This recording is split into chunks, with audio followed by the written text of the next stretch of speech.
On a cold, dark January morning, not 3 days into the Alaskan snow crab season, this boat is in serious trouble. The Rosie G is taking on water. With its heavy load of crab pots on the deck, it is listing badly. This vessel, with her crew of 5, is sinking. The crew was fortunate. Hauled in from the freezing waters by a nearby vessel, they escaped almost certain death. But many are not this lucky. The seafloor and shoreline are littered with the rusting hulls of 100 fishing boats and with the bones of 1,000 fishermen.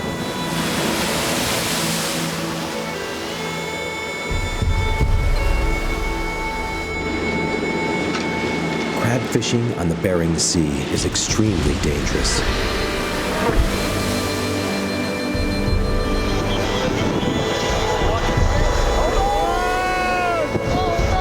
From year to year, the grim toll rarely changes.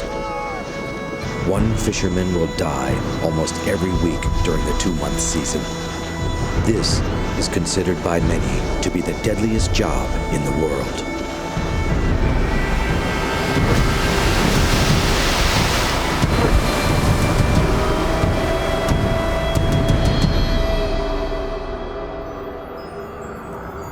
The adventure begins in a small town in the middle of the Aleutians.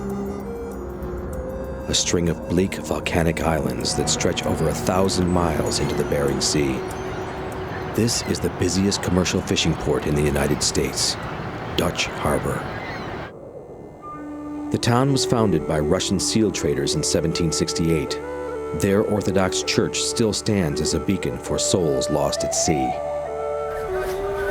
In the 1940s and 50s, a market developed for the giant Alaskan king crab, and Dutch Harbor became a center of the crab fishing industry.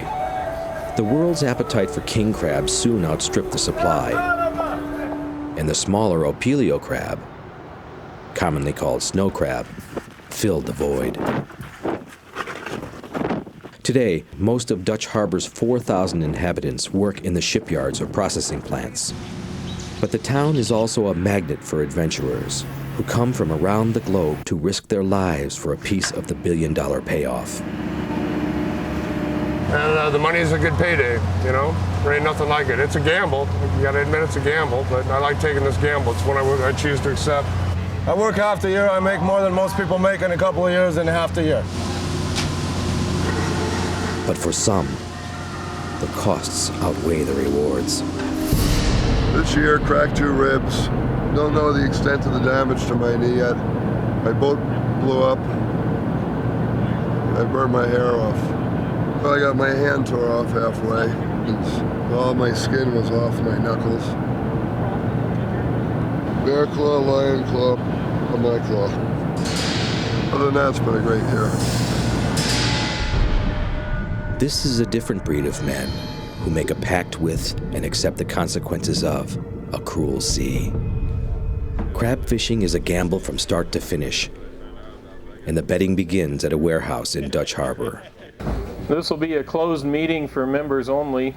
Captains of all the fishing boats are locked in negotiations with the processing plants over this year's price of crab. Yesterday, processors made a bid of 84 cents a pound. It was rejected. Although the season opened yesterday, not one of the 250 crab boats will go out until the price is settled. Rick Mezich is captain and owner of the Fierce Allegiance. Hopefully, get a better price of 85 or 86, 87, and, wait and see if we can get it. A few pennies can make a big difference when the quota is set at 186 million pounds of crab. An offer has just been phoned in, 90 cents a pound. The skippers almost unanimously accept. The crab fishermen's gamble paid off. They got a $12 million raise. At 187 feet, the Fierce Allegiance is one of the largest boats in the fleet. In the days leading up to the season, Rick Mezich and his crew have worked around the clock to prepare the boat.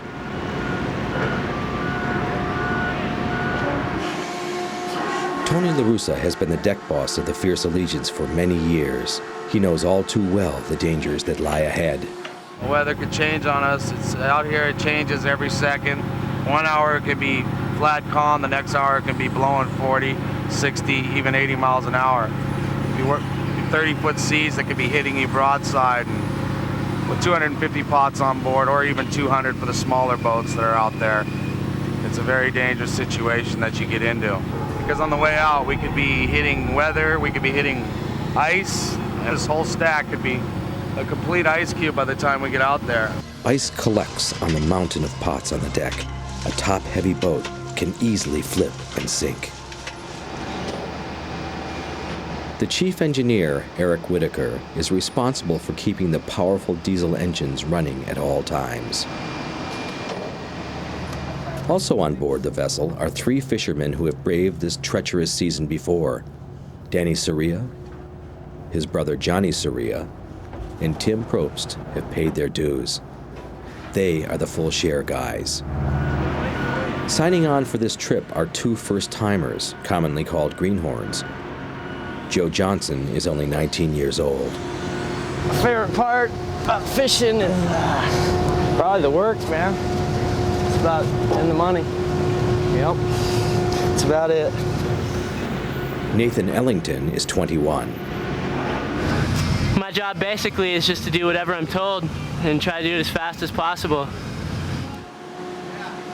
This is the crew of the Fierce Allegiance. Together, they will tempt fate for a share of the riches. I've been crab fishing for 10 years, and those 10 years I've probably heard 14 maydays and know of 5 friends that have gone down and died in the Bering Sea. Saving lives is the job of the Coast Guard cutter Morgenthau. When you're hundreds of miles at sea with a crushed skull, a Coast Guard helicopter is your only hope to reach a hospital in time. In the coming weeks, Petty Officer Todd McKenna and his crew will see plenty of action.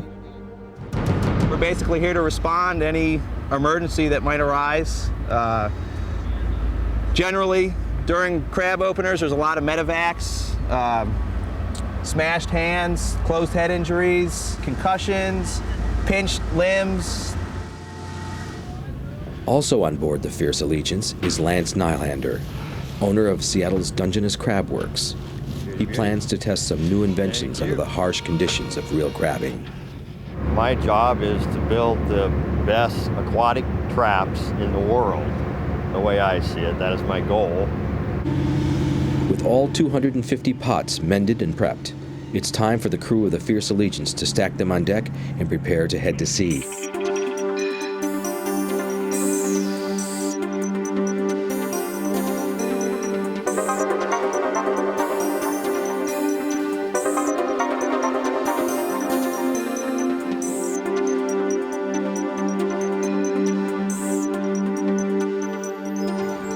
At first light, the Fierce Allegiance sets course for the fishing grounds. 180 miles northwest in the middle of the Bering Sea. Their goal will be to fill the storage tanks as quickly as possible, haul the catch back to Dutch Harbor, restock, and rush out again. Tim! Tim! Go for that hook! The men will work day and night, rotating shifts of 18 hours on and 6 hours off. The bitterly cold and relatively shallow waters of the Bering Sea contain the most productive and most dangerous fishing grounds anywhere on Earth. With bad weather on the way, the crew of the Fierce Allegiance will earn their keep. Crab season starts in mid-January and lasts about 8 weeks. In calm weather, the Fierce Allegiance might be able to fill its 300,000-pound storage tanks in less than a week. The crew's goals are simple: 4 trips, 1 million pounds of crab, and no serious injuries. Full share is 4% on the vessel. The 2 greenhorns are on the vessel right now. Start at 1%, and I promise another half for them if they do a good job and work out.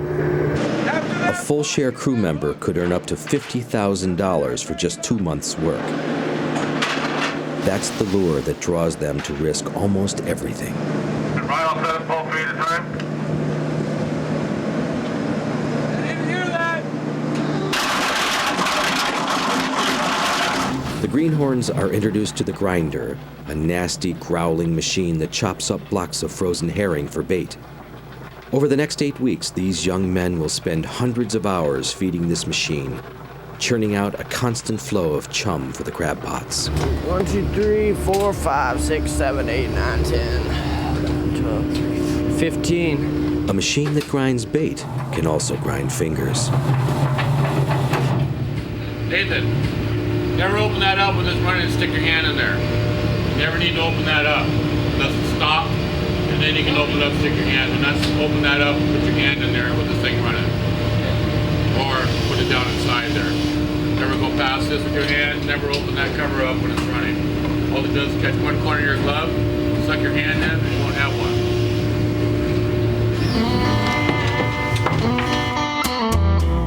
The Fierce Allegiance carries no full-time cook. The crew takes turns making meals. You know, if they don't get it in 30 minutes or less, or it's free. But sometimes eating is low on the priority list. Still getting seasick? A little. Just not too much. Just sometimes it'll just come on me really quick and then leave. So I don't know what to do about it. Do you spend much time on boats? Yeah, I do actually. Just never in boats this big, you know. The boat rolls so slow it just makes my stomach turn inside out. As the crew heads in for a quick meal and shift change, Nathan, too seasick to eat, sits it out on the cold deck.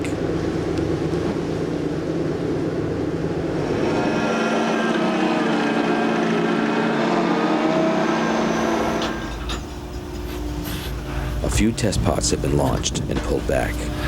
This is an Opie stick. It's 4 inches. You always measure an Opie from the widest part, from back to back. The stick touches, it's legal. That'd be legal. This is a non-legal crab, as you can see. Nothing under this stick. Illegal. All right? The small crabs are thrown back into the ocean.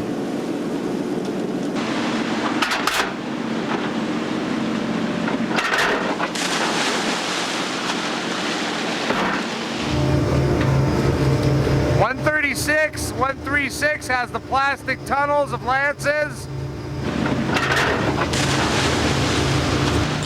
Below deck, Lance Nylander prepares his latest inventions. And a bait sack with feathers off it, I guess you could call it. Pot lures, flasher, and it'll run for 30 hours. Some hoochies, glow hoochies. Lance affectionately calls one of his brainchildren the disco light. Yeah, we'll just drop it in the pot just to see if it'll help attract the fish. I don't know if this will handle the depth, but hopefully if it fills up with water, it'll still run. It'll just quit flashing. But good on a Christmas tree. But hey, you never know. Nothing ventured, nothing gained. So we'll give it a shot and see what happens. With temperatures dropping into the teens and snow falling, Tony gives his final lecture on how to survive the job. Okay, first things first. Safety's number one, you guys. Nobody gets hurt. If everybody comes home without an injury, we've had a good season. We make money, we had a great season. We had fun, we had a dream season. Whenever you hear that beeper whatsoever, I want you to look physically at your feet. Make sure there's no line wrapped around your feet. On the bottom of the pot. A beeper signals for the launch of a pot. As the pot plunges to sea bottom, 600 feet of rope will uncoil on deck. One misstep, and there could be a rope around your ankle. If there is, holler. Don't lift your feet. That's the worst thing to do, is to lift your feet. Just make sure you always know where you're at, where your hands are at, where everybody's at. Be safe. That's all there is to it. Nobody gets hurt this season. Several years ago, Danny Soria learned this lesson the hard way. It was probably about 3 o'clock in the morning. Must have been about 20, 25 foot seas and blowing about 30, 35. And I was throwing the hook, you know. And then the other guy, just in all the commotion, he had thrown it in the block and I didn't realize it was wrapped around me. And somehow the block got turned on. So that thing just snapped and just launched me 20 feet in the air. Started to panic a little bit at first. I gasped for air. I couldn't catch my breath, and the waves were just breaking on my face. My rain gear started filling with water, and I sweats and started getting saturated, and I can just feel my boots filling with water and just being pulled down. And I thought to myself, God, what am I going to do now, I look out of the corner of my eye and I just see that first bag, and it just felt like God just answered the question and almost like he was putting his hand out there just saying, all you got to do is just swim and grab my hand. So I just gave it every last bit of energy I had.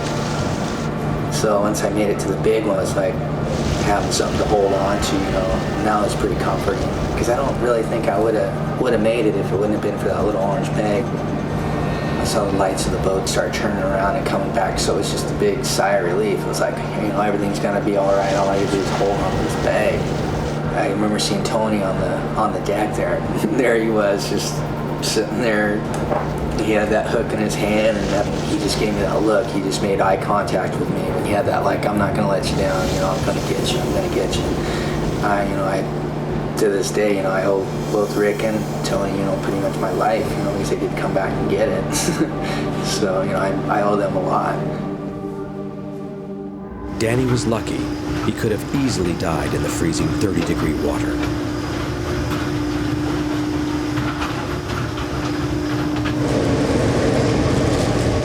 It's good for human consumption. In addition to lures, Lance has spent years trying to concoct an artificial time-release bait. This is Lance's experimental pop. Will be 406. 406. Tanner hooks triggered. First experimental. Roger. This is the first experimental.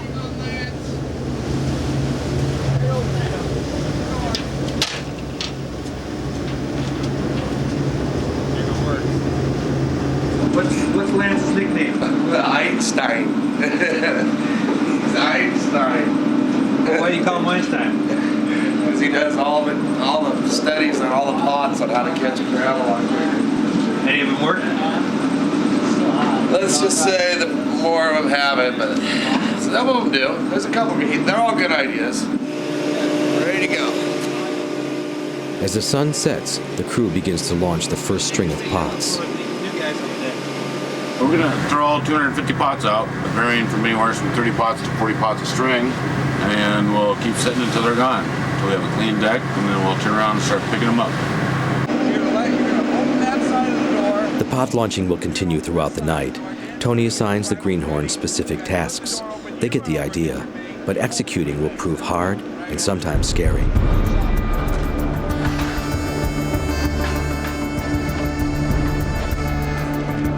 Watch your feet, Joe.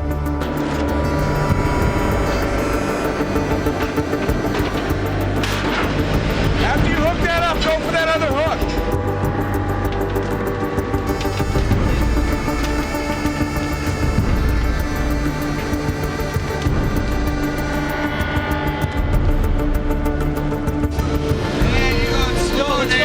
Let's go, Nathan. You gotta go fast.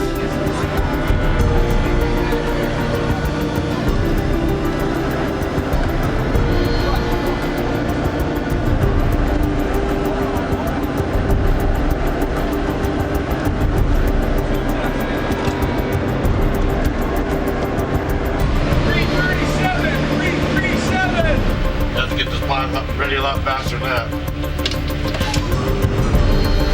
Yeah, Roger!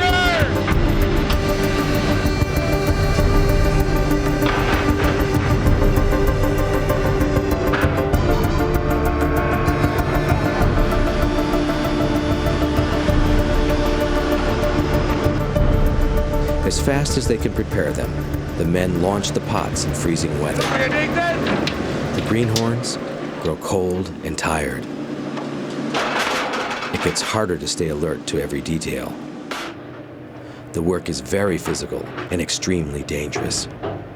In any instant, a fisherman could get hit by a swinging pot or snap a finger handling one, or fall on the slick deck.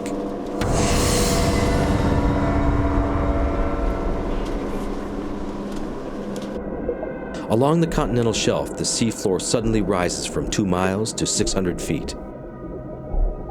Deep ocean waters swirl up, depositing a rich layer of nutrients on the shallow ledge. Here on the cold edge of the abyss, the world's largest schools of crab gather to feast.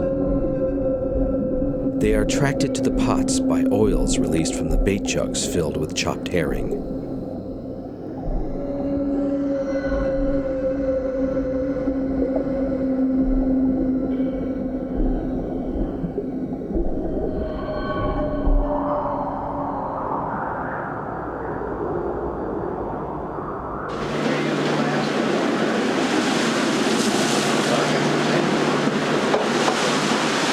After the grueling deck work, galley chores are almost a relief. Days like this is not too fun. Hey Eric, is this where all great fishermen start right here?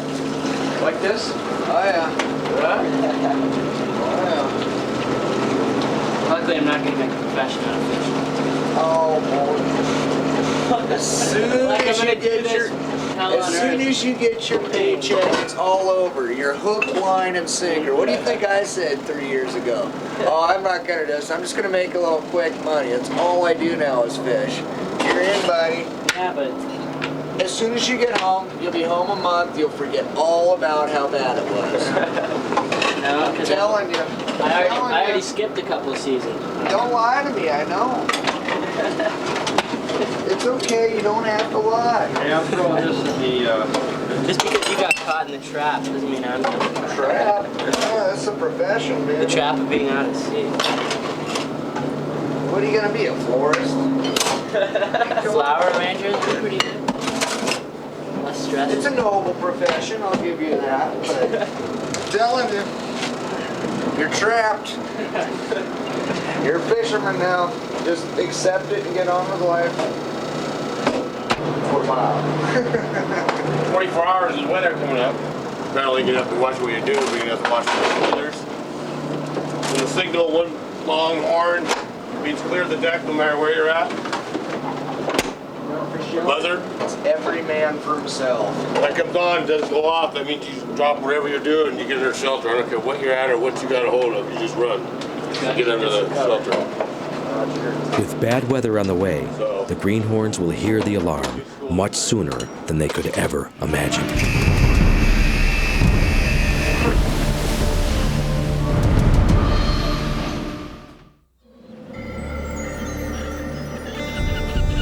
Since ages past, this verse has been a part of the seafarer's lore. Red sky at night, sailors delight. Red sky at morning, sailors take warning. Yeah, beautiful red sky, as you can see, with high winds up in the atmosphere there with streak clouds. Storm warnings are going to be coming in here this afternoon. We've got high atmosphere winds. Barometers dropping. We're in for a ride tonight. Storm warnings is a technical term weather forecasters use to predict ferocious conditions, winds of 55 to 65 miles per hour that create high, powerful waves. Despite these storm warnings, the crew keeps working. The size of the Fierce Allegiance provides some protection against the storm, but only up to a point. To retrieve the crab pots, the hook man tosses a heavy, four-pronged hook attached to 75 feet of line. This hook must catch one of the buoy lines tied to the pot. If it misses, the boat will have to circle back, losing valuable time.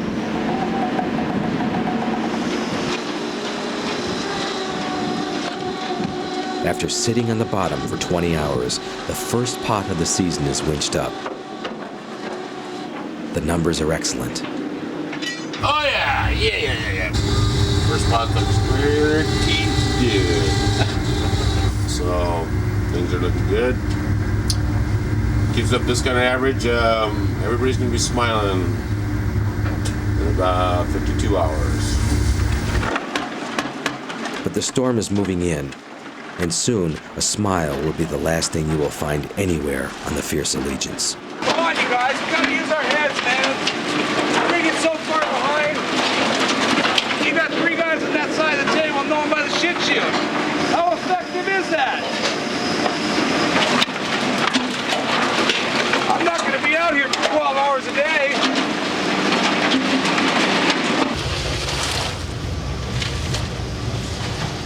The Opelio crab are dropped into one of 6 live holding tanks. To Together, the tanks carry up to 300,000 pounds of crab. Fresh seawater is circulated to keep the crab alive until a Fierce Allegiance returns to port.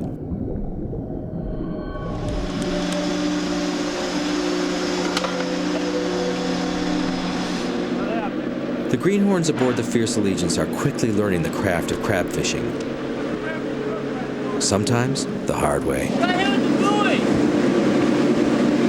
Hey, by the buoy. He threw it and I was running past and it pegged me in the face. You still got blood on your nose, dude. Then what'd you do? Nothing. Kept running. Kept running. The hard work is starting to take its toll. What's that on your wrist?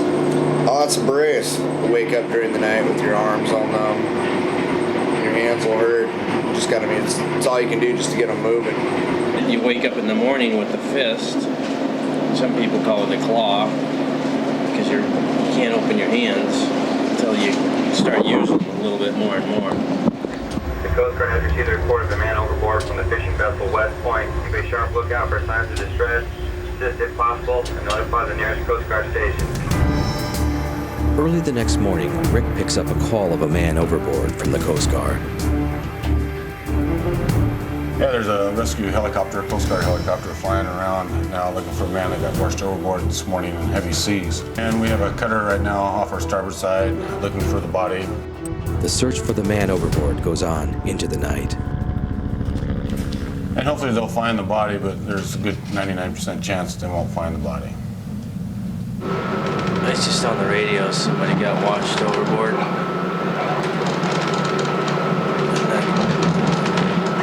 They haven't found them, they're still searching. He'll stay afloat as long as he can tread the water until he, goes numb and then, starts to sink, and then he'll go down and stay down.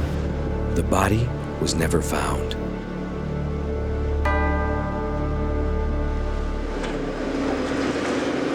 The crew now start to pull up some of the pots containing Lance's experiments. The pot with the disco lights comes up first. It's DOA, dead on arrival. Yeah, that baby worked good, didn't it? Kind of thought it would leak. Later that evening, the men haul in better news. The pot with Lance's time release bait. I like it. I'm real pleased with the performance. There's a lot of the bait is still left, which means I can just leave it in the pot and keep using it. No sign of sand fleas.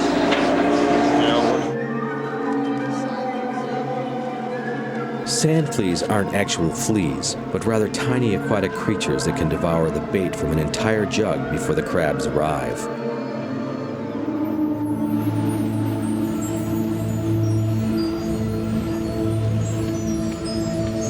With the temperatures falling rapidly, the crew prepares for bad weather. Not really, I just do this for the fun. The money's just a little side benefit. I really enjoy the abuse.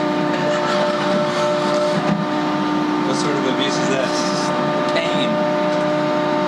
Constant pain.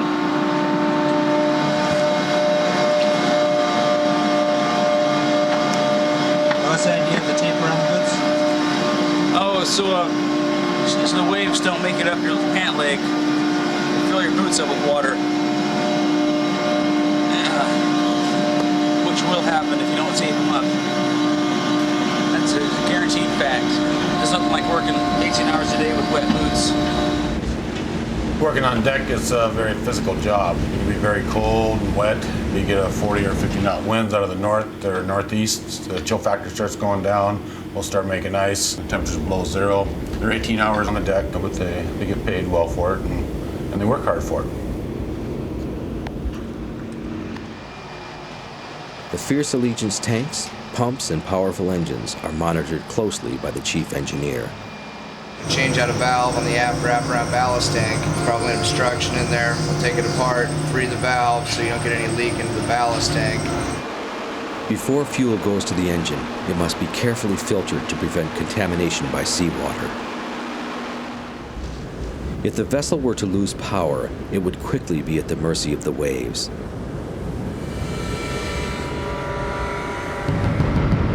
And the sea can be a harsh mistress.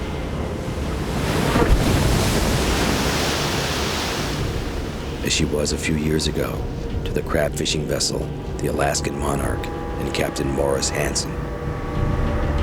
The day of the incident, we had been trying to get into St. Paul to deliver our product. We had a load of crab aboard, and we'd been fishing for several days, dodging around the ice. There was about a 2-mile band of ice in front of the processor, but I didn't give us much thought because it was loose, and we'd been in and out of the ice quite a few days. Navigating through ice fields carries hidden dangers. An iceberg sheared off the Alaskan Monarch's rudder, leaving her unable to steer. Giant swells turned the boat broadside and tossed it slowly, inexorably, towards the shore.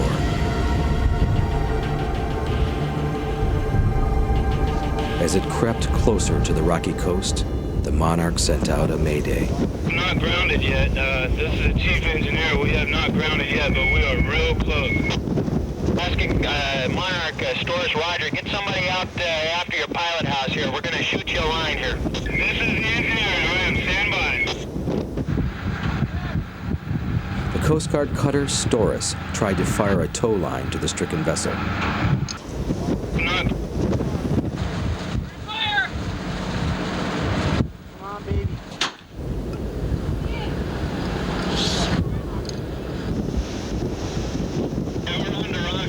All attempts fail. The boat drifts towards certain doom. Roger. Helicopter be here in about 5 minutes. It becomes the helicopter's job to lift the crew off the boat.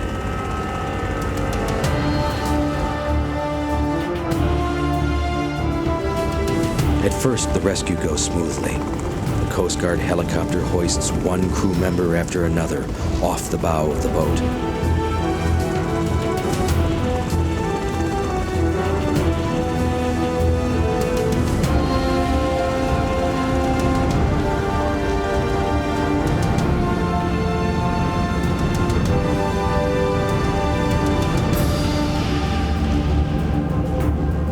With the crew safe and all possibility of saving the ship gone, the captain and chief engineer head for the bow.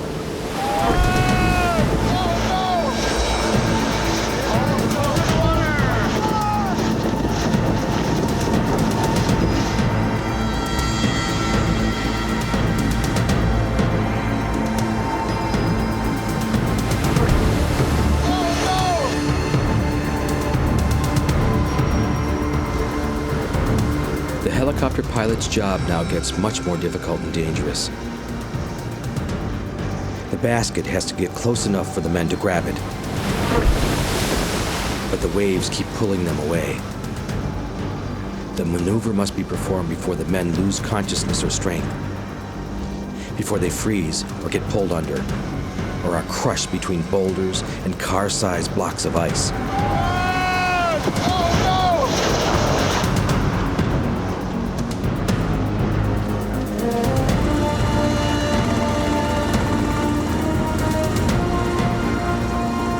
First, the chief engineer.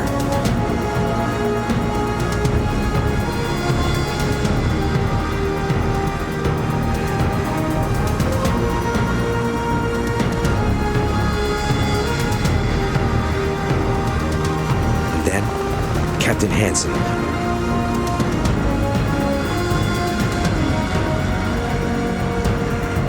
Captain Hansen suffers severe chest injuries, but he will recover. When I lost the boat, it was a great loss, especially watching it grind to its death. It's not easy to take.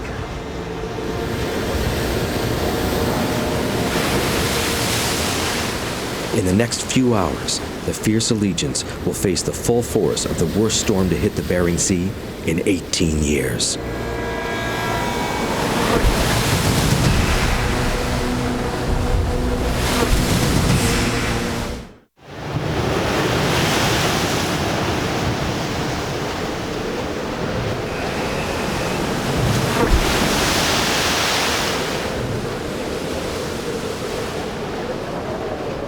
The bitter Arctic storm has suddenly engulfed the Fierce Allegiance. Smaller, more vulnerable boats are heading home or seeking shelter in the Pribilof Islands, north of the fishing grounds. The storm has also grounded the Coast Guard helicopters. Because of the size of the boat, Rick Message and his crew can continue to work, but now they are completely on their own.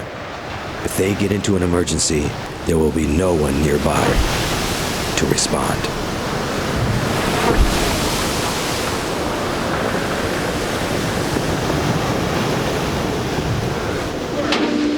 Wait till the table goes back, all right?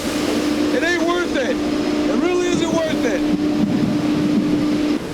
Tony the deck boss becomes a bear in this weather. What's going on here? You're freaking around over here. In the storm, Tony doesn't allow the men to slack off. Under these conditions, a mistake could be fatal.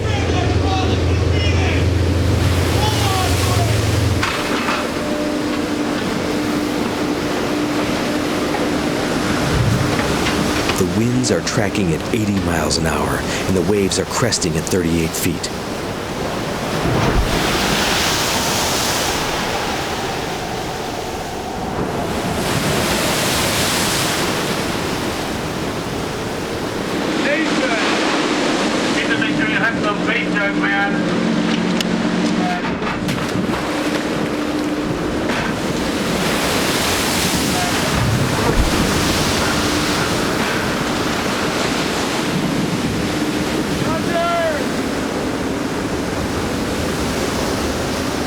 The sea is in full fury, and the storm is getting worse.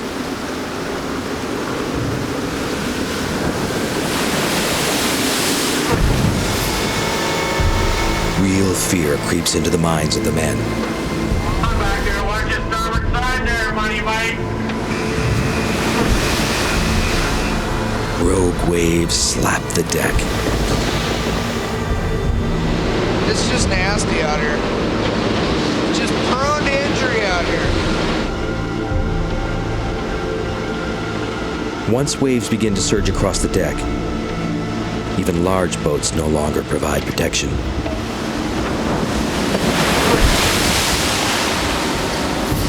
If you are swept overboard, your life will hang between you, the water, the skill of your shipmates, and luck.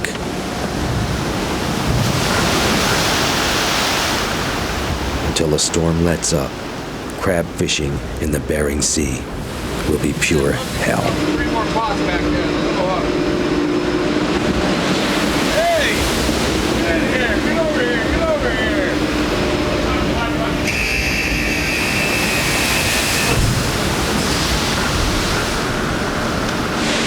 Everybody's off deck, everybody's gone. I love swimming on the deck.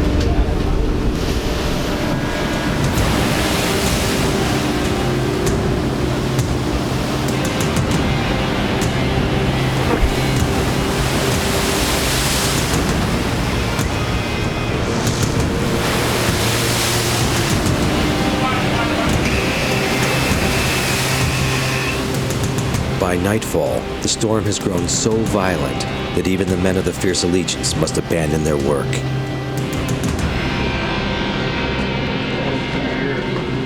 Move your hand.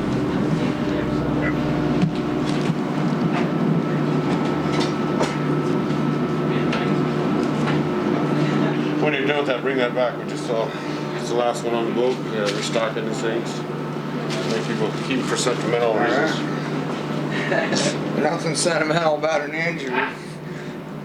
During the break from work, the crew sits down for its first real meal in a week. For now, the sea rules the deck.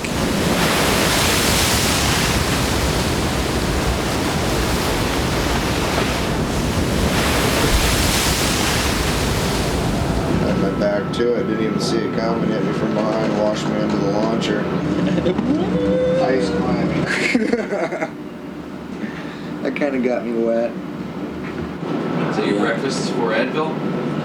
Yeah, 4 Advil and some coffee for starters. I'll probably take a couple more of these in a while. Literally, where? Yeah. Just give me the sheets. Okay. Spot, Jim. Is this yours? By the next morning, the storm has let up just enough for the men to go back to work. It's a simple proposition. Time is money. Tony pushes the men to make up for lost time, but the crew seems to have lost its rhythm.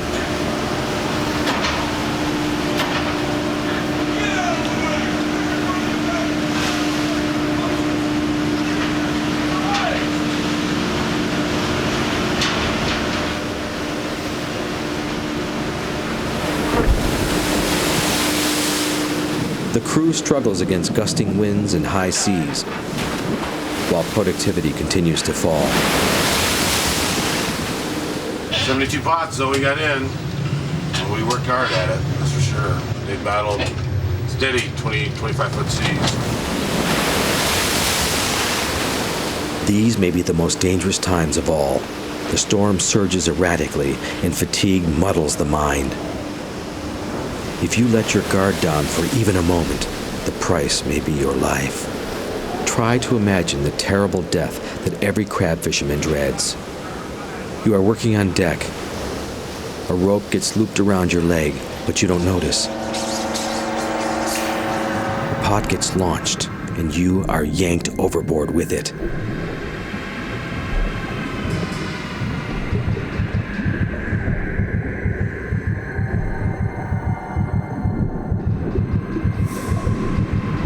Pain and panic sear your mind. As pressure builds, your ears pop.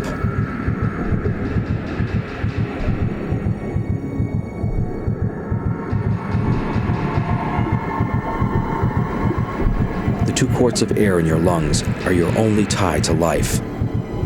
The instinct not to breathe underwater is so strong that it overcomes the agony of running out of oxygen. Your mind blurs, but you resist the urge to inhale. Carbon dioxide is building in your blood. This eventually triggers chemical sensors in the brain. You are 400 feet underwater and sinking fast, but you gasp for air. Salt water bursts into your lungs and ends the transfer of oxygen to the blood. Your body jolts and writhes, trying to reject the rude intrusion.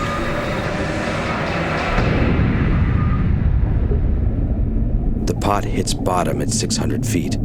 Your eardrums implode.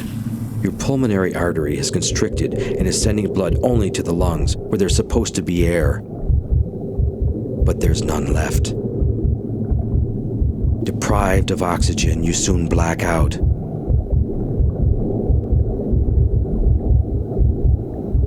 Your heart labors and starts to beat erratically. After several minutes, it stops. Only the brain lives on. Its electrical activity gets weaker and weaker. And then, 15 minutes later, it ceases altogether.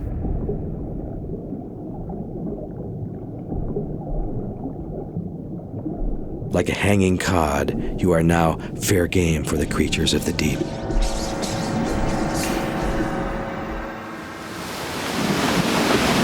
The hookman's toss has failed. Tony makes a last-second effort to snag the buoy before the boat passes. Whenever they fail to hook the line, they lose valuable time circling back. To make matters worse, the storm has badly reduced the catch. And it was only 99 to the last one, Rick. 99. See, if you can't wait, man, throw it, man. The sooner you throw it, the faster we'll get it in. If you miss, the guy's in the backup. I'll be on the backup. You can't control this boat in weather like this, so you gotta just take as many shots as you possibly can. You keep turning around, man, it's just gonna end up costing us a whole day of fishing. After 11 hard, sleepless, brutal days, the men of the Fierce Allegiance have had enough.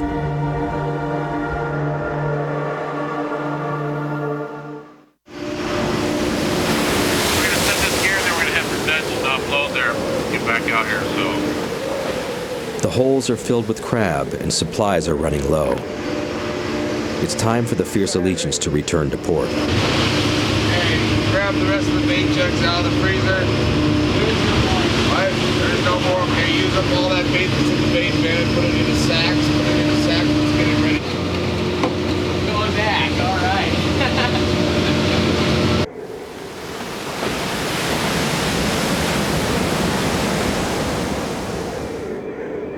Exhaustion has taken its toll, and the bone-weary crew catches up on lost sleep. As for Lance Nylander and his experiments, some worked, and some didn't. Once they dock in Dutch Harbor, the crew will have little time for R&R.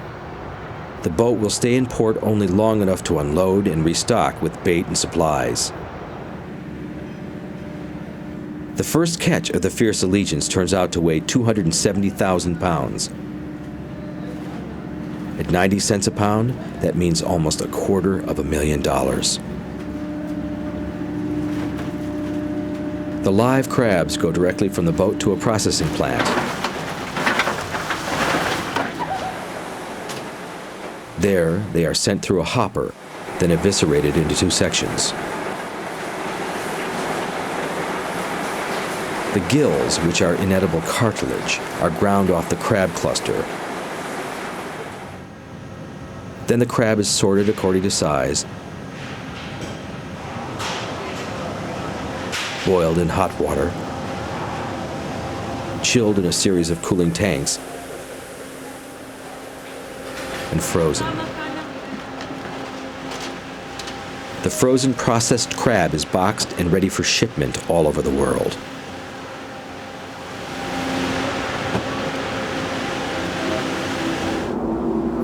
Just 24 hours after docking, the Fierce Allegiance heads back to sea, pushing for as many runs as it can in the 8-week season.